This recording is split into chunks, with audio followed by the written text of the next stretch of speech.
Oof. I forgot that he's not that bad on normal mode. Hard mode, that's a fucking like ass clencher and a half. Welcome back. I'm gonna take myself out so you guys can enjoy the entirety of the ending without me in the picture. We can do this. We can. Back We to the can credits. change it. Make it right.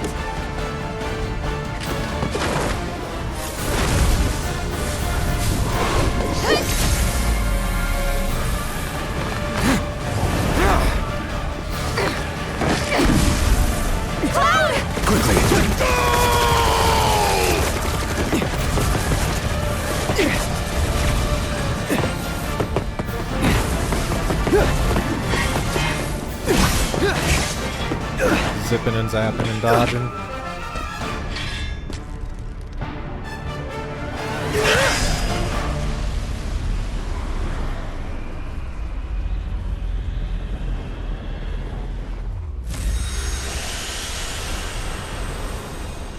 Freedom.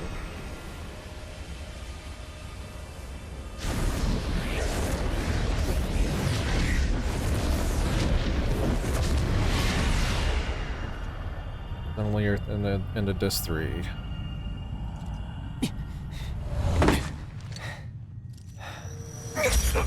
This part's nuts. It has so many implications and things like that, and Careful now. That which lies ahead does not yet exist. he's clearly like created a new timeline that nobody knows what's gonna happen anymore, so he's free to like potentially win now. Our world will become a part of it one day, but I will not end. Nor will I have you end. This is... The edge of creation. Cloud, lend me your strength. Let us defy destiny together.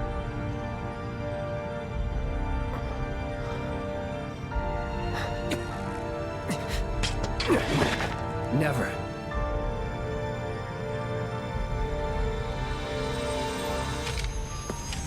So the classic pose between them at the end of Final Fantasy, the OG, like the very final fight.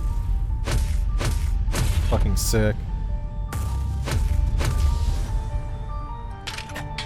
I was supposed to hit him with Omni Slash here and finish him, but obviously that doesn't happen.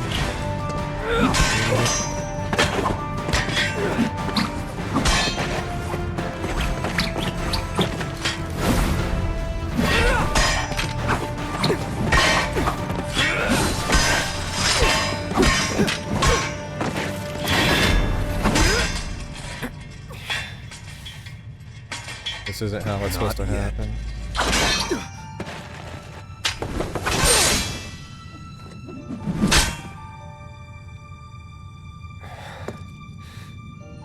7 seconds till the end. Time enough for you, perhaps. But what will you do with it? Let's see. That's very interesting. So I'm wondering if this is like a flash forward to the very end of it. He's like in some kind of like weird time slowdown state at the end of the things when Sephiroth's about to win and crash meteor into planet or something like that. That's a big question mark. Mr. Vice President.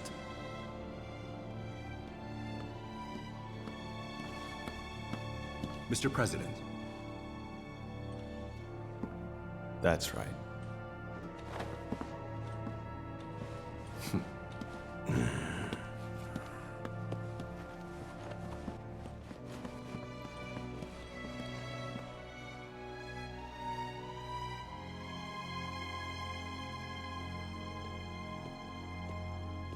Mommy Scarlet.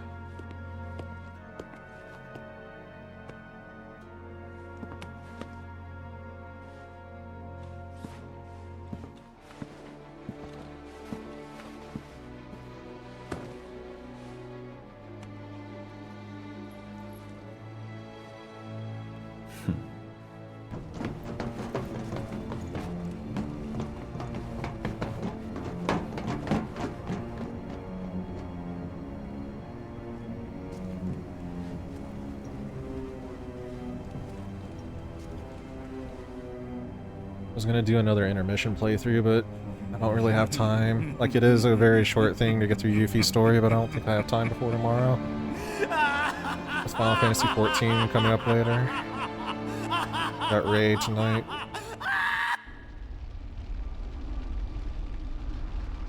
Alright, so this...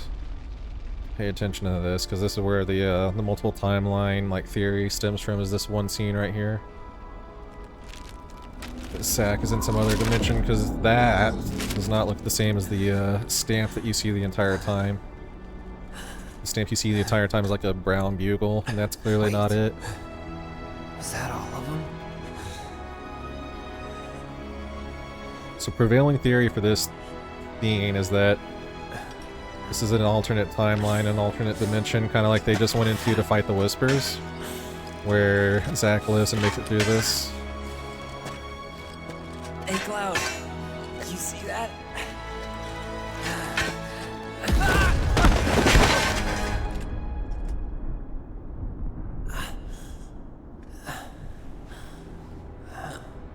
Of course, we'll get some answers to this tomorrow, because Zack is heavily featured in the marketing material for this game, for Rebirth tomorrow.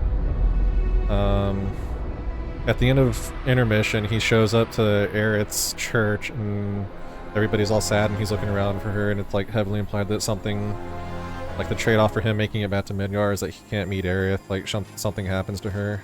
At least that's my theory on it. Something's clearly happened to her, because he looks concerned and says her name.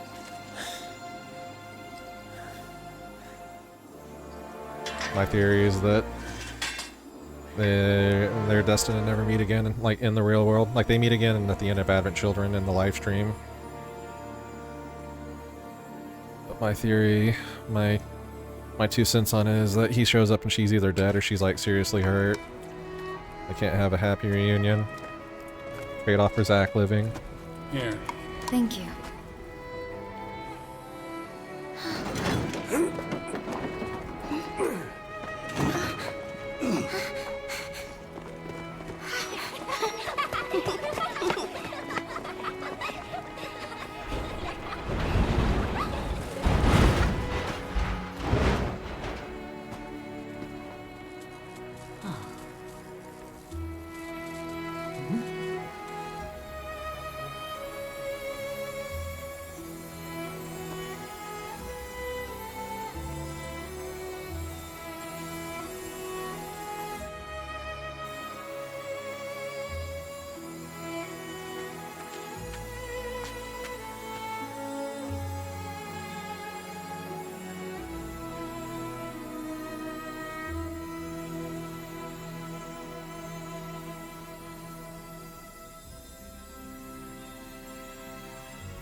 Wrong category this entire time. I've still been in 14.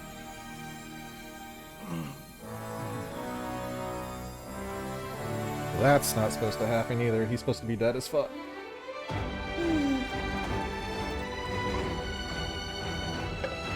Marlene? Coming!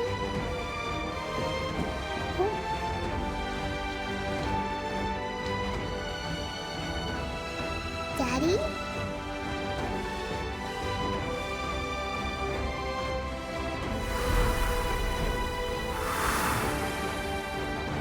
Apologies, I've been in the wrong sector on Twitch for this game.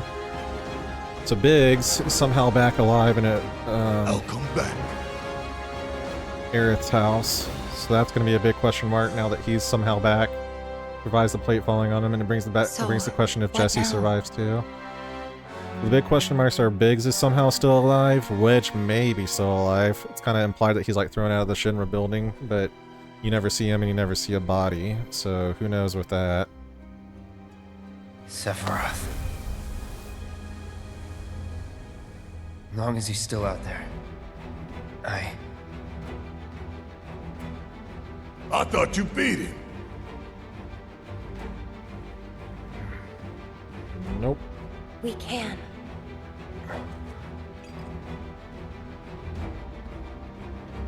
We will. Count me in. If it's to be a hunt, you could use a nose like mine.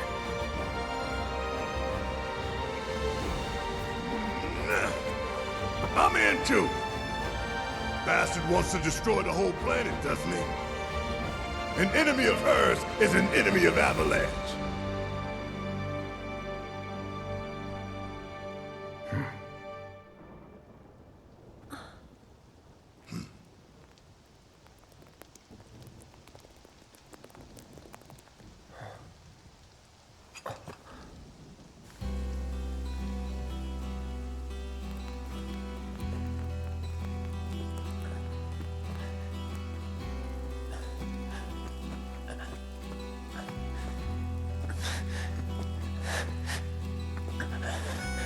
Almost there, Cloud.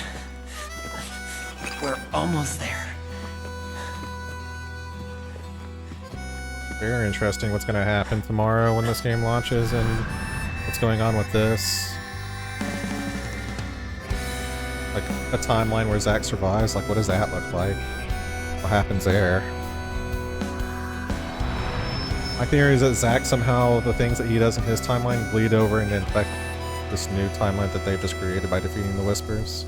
The sky. I don't like it. I'm also curious, like, what that line means. What about this new future does she not like? There's something that's gonna happen drastically differently, like even more tragic than her dying and like meteor coming down and killing thousands of people before it stopped by Holy. The quote-unquote bad ending of Final Fantasy VII. Myself back in here. But yeah, that's another big question. She heavily implies that like this new future scares her with what it can entail because she doesn't know anymore.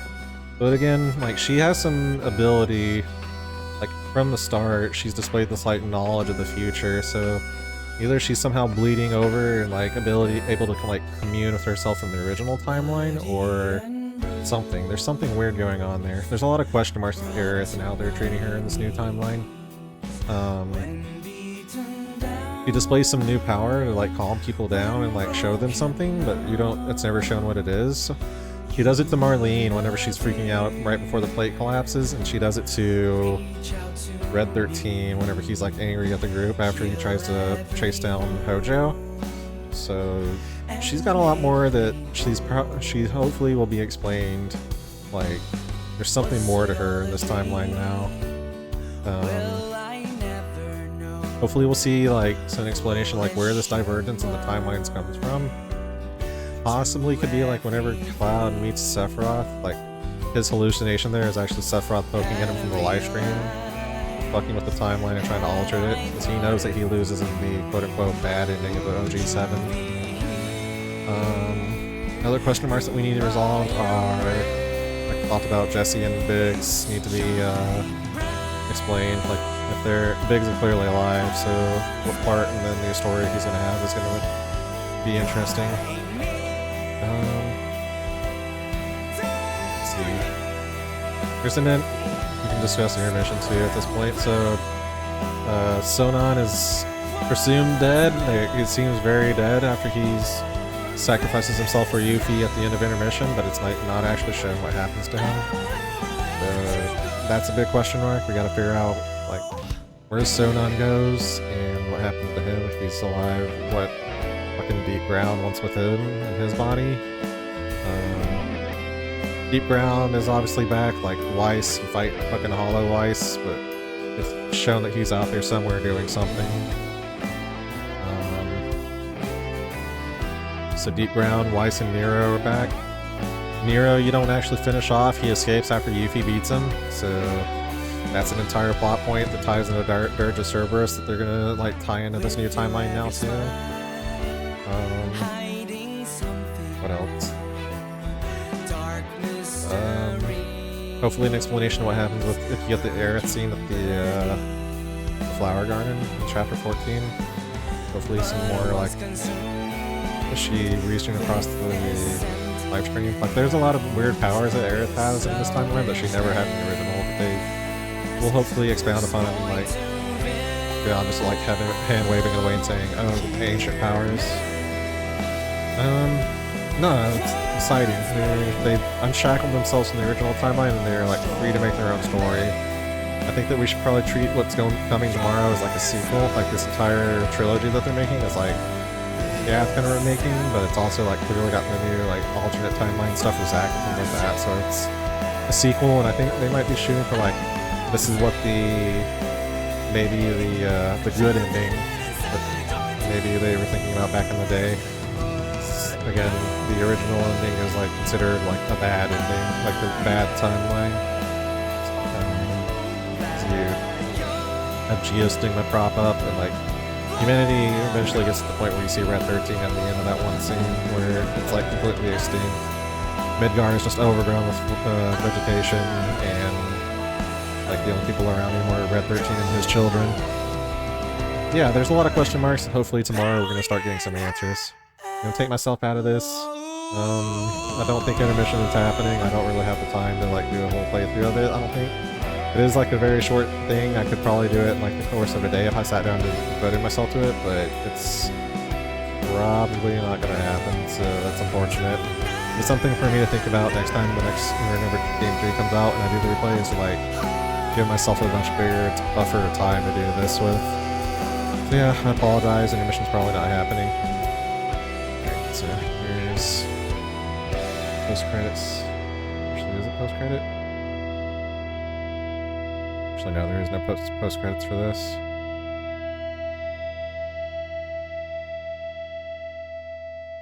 I think it just goes into the credits now.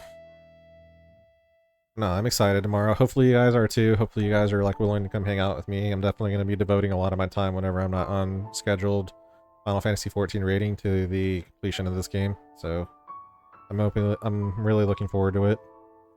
But yeah, I'm gonna let the credits roll here. I'm gonna take myself out of the camera. I'm gonna mute myself, and then I'm gonna take a break. We have a 2.5 hours until Final Fantasy XIV Blue Mage rating. Not Blue Mage rating, DSR rating tonight from 6 to 9 p.m. Pacific. So if you want to see all that, any of that, by all means, feel free to stick around later.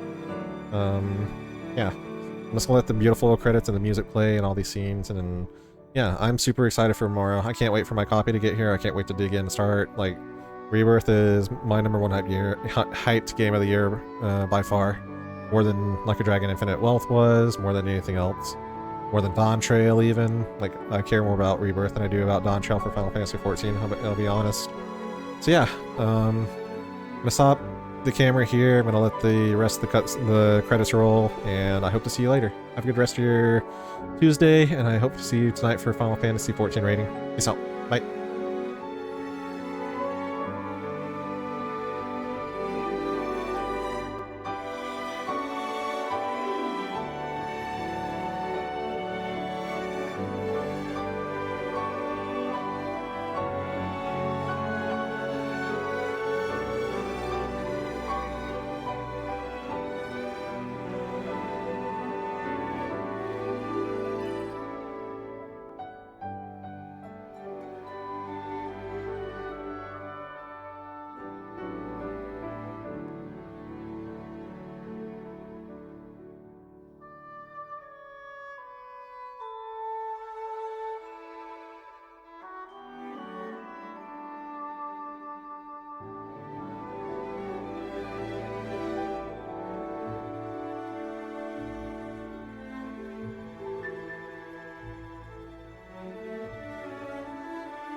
Yep, that's right. At the end of the game, you get chapter selection. So we just pull this up. The ability to go back and like do anything that you wanted to miss or like see anything that you can you may not have been able to see the first time. Just our difficulties now unlocked. Yep. Yep, so, and then they make it easier for you to hit 50. So let's go ahead and save this. We'll do this, and the next time we play the game, we might do a hard playthrough. Whenever next time I'm due for a refresher for this game and Rebirth and whatever part 3 ends up being. Okay, let's do this. Go ahead and end out here. Yeah, as usual, I'll close it out with the usual. I love this game. I highly recommend it. If you've never played OG or Remake, this is a fantastic game. It's well worth your time if you have any interest in the series, and 7 is like one of the highlights of... It's always been considered one of the highlights of the Final Fantasy series. You can like sit here and argue which one's the best, but people usually put this one pretty high up there. For good reason. This game is incredible. The OG is set incredible. So if you want to play the remake, by all means, PC or PS5 is probably your best bet, because then you also get intermission. Yeah, here's all my stuff. So this was, in fact, a full replay through. I've already done Platinum and 100% on intermission. Hard mode, everything. So there is a lot more content to this game that I even show. Like I said again, this was just a refresher playthrough for the upcoming Rebirth release tomorrow. So yeah. Tomorrow, whenever I get home from work, my copy should hopefully be here. Might do an unboxing video with the new the collector's edition. It's gonna be a collector's edition. I've sprung for the collector's edition tomorrow, so we'll play with that. We'll have the Sephiroth statue behind me for my playthrough while I'm reacting to all the crazy shit that's probably coming our way tomorrow. So yeah, if you want to see that, you want to see the Final Fantasy XIV content. Again, 2.5 hours. We are doing DSR. Second night of the week, Wednesday night raid. Hopefully we'll be seeing some phase 6 Wrath Flames and beyond and getting closer to our clear. So if you're interested in that, or you're interested in my Final Fantasy VII Rebirth playthrough, or really anything I do, well, it's free to follow follow channel notifications, that kind of stuff, and coming out with me when I'm live. But if not, that's okay too. It's just a way if you want to like get more out of the channel and come hang out with me when I'm live. So yeah, I see you guys later for Final Fantasy XIV, or tomorrow for Final Fantasy VII Rebirth, and I will see you then. Not, then I will see you when I see you. Have a good rest of your night, and a good rest of your day, and a good rest of your week. And if I don't see you around, and yeah, peace out. Bye.